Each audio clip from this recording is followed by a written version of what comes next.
Good afternoon, everybody. Welcome to our session. My name is Liang Linbing. I'm from Beijing Language and Culture University. I will chair this session, which focuses on applying constructivist learning philosophies through design and music ICT activities. In this session, 5 minutes for brief introduction, 45 minutes for presentation, and 10 minutes for questions. Let's welcome our presenter, Professor Antony, with big applause. Wow. Thank you. Thank you very much. I'll just put this slide up. I'm a secondary classroom teacher from Scotch College in Adelaide, and I've had the good fortune of being able to do some additional studies, and I've been heavily involved with music technology for a long time, using it as a performer as well as an educator and teaching through the activities. So the things I'm going to be sharing with you are both formed upon the practice that I've experienced as well as the learning theories, and a lot of theories that seem to indicate that the constructivist notion of presenting information to students rather than the teaching notion is going to create more enhanced learning and deeper understanding. So, framed around all of those student-centred principles, I'm going to go through a number of examples of things that, the ways I've interpreted, and the type of learning experiences that I'm designing. And for me, that's been a real paradigm shift, because to think of teaching to now thinking just creating the learning experiences seem to transfer across all activities of music education. So I'm not just thinking about it through music ICT with this constructivist notion, but it's through concert bands, choirs, and other aspects of my involvement in music. So I see music technology as being a great enabler. It means that those people who don't have notation literacy skills or performance skills necessarily, but have an instinct for what they think sounds good, or they feel they can respond to, given the technologies, it may enable them to realise it. Some things I want to play for you first, just to frame the whole aspect of what I've been doing.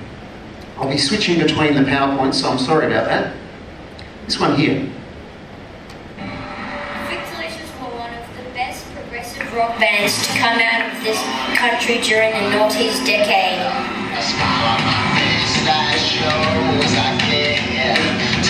During their 3 years together, they achieved critical success for their high-energy live performances and notoriety. The band unexpectedly fell apart during a world tour and vowed never to reform. Fictilicious, thanks for the great songs and memories. May you rest in pieces. So that's the, you've got little markers here, which are embedded, so that it goes to that play point. Next one I want to play for you is an extension activity based upon the skills that we learnt in the last activity. Now this is a free choice thing. It is a Taiwan-based alternative rock band that was formed in the late 1990s. And since then, it became one of the biggest rock bands in the Taiwanese pop culture. 1 million albums. The band featured Ashin as a vocalist who wrote Monster, who is the band's leader, was one of the back vocals, and the first album made his first album. This year made his touring on a world tour, including here. Okay, just flick through that. What I want to share with you is the process that went behind that, and then frame it around the type of skill development that took place. And then I'll explain some of the constructivist theories that are influencing it. The task design came out of this.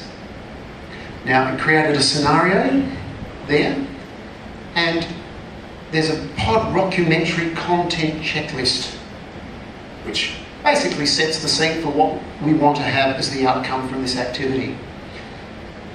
It's a very structured activity, which may seem foreign to constructivist notions. Very directed. If we scroll down, you can see there's a differentiation here between a bold and an italic. One gives the actual direction for what's meant to happen, then there's very explicit instructions. Now, as they progress through, So it's based around a website that they need to go to and get the information as well as the pictures and images. Gradually, the authenticity of the task is seen when they then, at the end of the activity, they get to choose their own, and hopefully of their own topic, and they use the same strategies to formulate their own presentation. The final task design at the end, I'll just flip through to that. You can see that there's a fair bit of information in here, and I'll explain a lot of that in a moment. There's an evaluation rubric presented here with very clear indications of things that are meant to be seen. They get a point score. It's rather arbitrary, really. It's a matter of recognising that it's there, and there's also a personal self-assessment and a peer assessment. At the end of it, there's an extension project, and the Taiwanese pop band, Mayday I think they were called, that was that student's interpretation of what they wanted to do. There was a wide range of them. Clearly, pop was the most popular, however someone chose to do a pianist, which is very interesting. This task has been evolving over 2 years, these type of activities that you're going to see, but the theories have been formulating for about 4 or 5 years for me.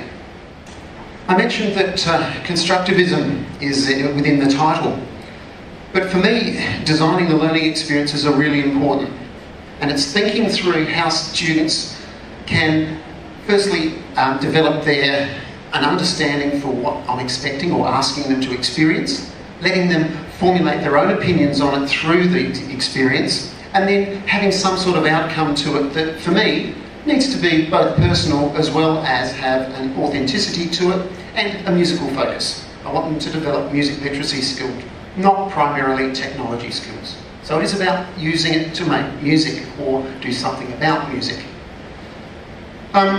This for me has been one of the big defining things that frame a lot of my approach towards activities, and that the knowledge and beliefs are formed within the learner. Learners imbue the experiences with meaning. Learning activities should enable learners to gain access to their experiences, knowledge and beliefs. Learning is a social activity enhanced by shared inquiry. Reflection, metacognition are essential aspects of constructing knowledge and meaning, and learners play an essential role in assessing their own learning. Now, that sort of definition's been around probably since the mid-90s. And it's drawn together upon a whole lot of research, and the names listed there, Lev Vygotsky particularly, Jerome Bruner, Jean Piaget. Those influences have coalesced together into what's now often called a student-centred approach to teaching. However, also another thing that I've been exploring is how is instructional design, designing the learning experience. Now, it's an interesting transformation that's taken place within instructional design. Some would call it a paradigm shift, for some. Maximising the effectiveness and the efficiency and the appeal of instruction. Gee, you'd want to do that as a teacher. You'd want to. It's motivational, it's all those things. Originally though, the behaviourist model, interesting for me as well, was this cognitive load theory. The notions that our short-term memory can't cope with a lot of instructions at the same time. They're very clever what the brain can do, but according to this theory of the way we're processing information, if you're trying to discover something at the same time as encode it from your short-term memory to your long-term memory, if that model is appropriate and correct, you are probably not going to get the same germane response or the automatic response that you're looking, or the deep learning and the repetition. Now, when I talked about repetition, it's actually what we're seeking is the active thought about the repetition, so that you're not doing it mindlessly as an automation. You're actually thinking it through and thinking through what the implications of it are.